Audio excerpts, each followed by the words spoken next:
Halo semuanya, saya Ayu, kembali lagi di video pembelajar. Pada kali ini saya akan membahas sedikit mengenai pola reformasi hidup Jepang dari bukunya Seikatsu Kaizen yang ada di perpustakaan.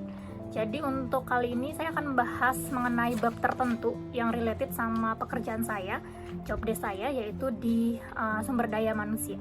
Untuk penjelasan lebih lengkapnya, boleh cek video selanjutnya. Mungkin bukan rahasia umum lagi ya kalau SDM atau sumber daya manusia yang berasal dari Jepang memiliki metode kerja yang teratur, lalu tepat waktu, dan hal baik lainnya. Di buku ini juga dijelaskan bahwa gimana caranya masyarakat atau sumber daya manusia Jepang itu bisa sampai ada di titik itu. Ternyata sampai di titik masyarakat Jepang atau SDM Jepang itu sampai dikatakan kompeten, dulunya juga sebelum itu banyak pandangan dari luar ya, dari orang-orang asing mengatakan bahwa orang Jepang benar-benar santai dan cuek dan tidak pernah menepati janji.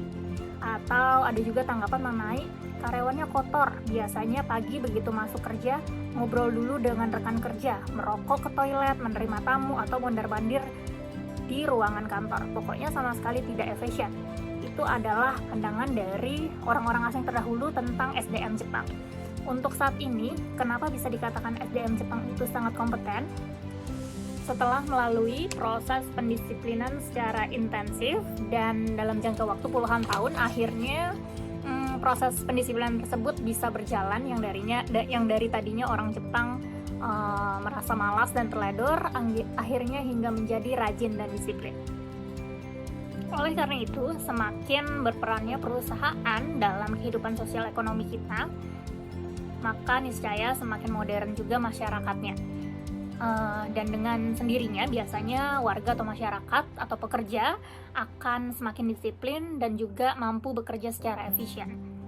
Pekerja yang disiplin dan bekerja secara efisien akan mendapatkan banyak keuntungan baik bagi pekerjanya maupun perusahaan itu sendiri. Menurut buku ini juga, disiplin ternyata adalah sebagai penanda masyarakat mulai modern, di mana disiplin, tepat waktu, dan bekerja dengan efisien adalah syarat mutlak bagi masyarakat modern. Ada 4 pilar penyangga masyarakat itu bisa industri modern, diantaranya yaitu yang pertama berasal dari sekolah. Semua siswa akan masuk dan pulang sekolah secara serempak mengikuti kegiatan-kegiatan sekolah. Lalu yang kedua adalah perusahaan atau pabrik. Yang ketiga adalah ketika wajib militer. Kalau di Indonesia mungkin nggak ada wajib militer ya, tapi kalau di daerah Jepang, Korea itu mereka mewajibkan wajib militer. Lalu yang keempat adalah transportasi cepat massal.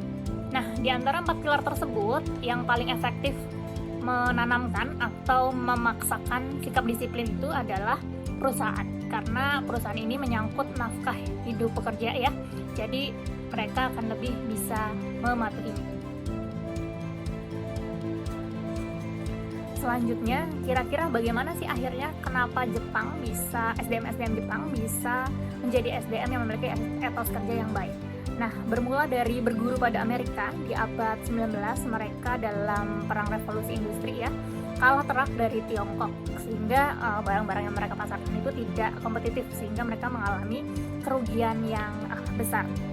Biasanya juga dialami pada semua negara, di mana tahap industrialisasi awalnya pasti pengaruh SDM-nya itu ya, SDM dirasa kurang baik, lalu efisiensinya masih rendah, dan lain sebagainya.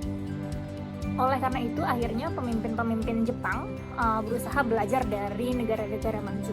Nah, sampai di bagian penerbitan pun mereka menerbitkan majalah dan menyebarluaskan mengenai pengetahuan dan informasi seputar metode meningkatkan efisiensi industri.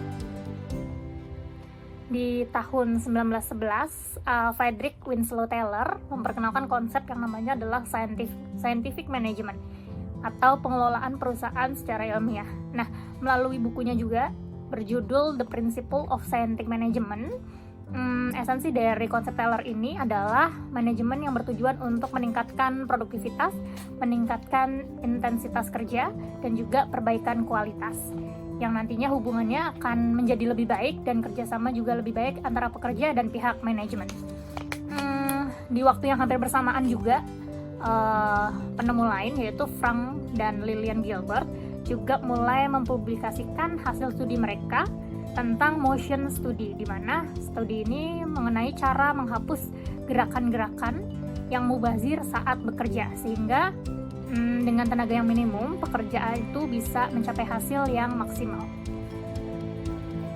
Di Jepang pada mulanya hasil penelitian dari Amerika ini pertama kali ditemukan dengan menerbitkan edisi khusus yaitu berjudul Scientific Management oleh penerbit Jitsu Goikai, atau secara harafiah berarti dunia kerja. Namun ternyata hal ini kurang mendapat sambutan baik dari masyarakat, hingga akhirnya metode Taylor ini yang tadi kita sebutkan berhasil disosialisasikan di Jepang justru berkat seseorang pemimpin majalah yang bernama Ikeda Fushihiro. Nah, Ikeda ini tahu persis bagaimana cara untuk menaikkan produksi artikel tersebut. Akhirnya artikel itu dibuat dengan menarik ya, dan juga bahasa yang dipilih adalah bahasa yang dapat dipahami oleh semua tingkatan pendidikan, apalagi tingkatan pendidikan terendah. Nah, mengambil esensi dari buku Taylor tersebut, akhirnya salah satu cara yang Ikeda lakukan adalah dengan cara merangkum kembali dari prinsip dari buku tersebut dengan menggunakan latar Jepang dan lain sebagainya agar mudah dipahami. Sekian dulu pembahasan dari buku Keikatsu Kaizen kali ini. Untuk part 2-nya teman-teman bisa tonton di episode selanjutnya. Sampai bertemu di video selanjutnya.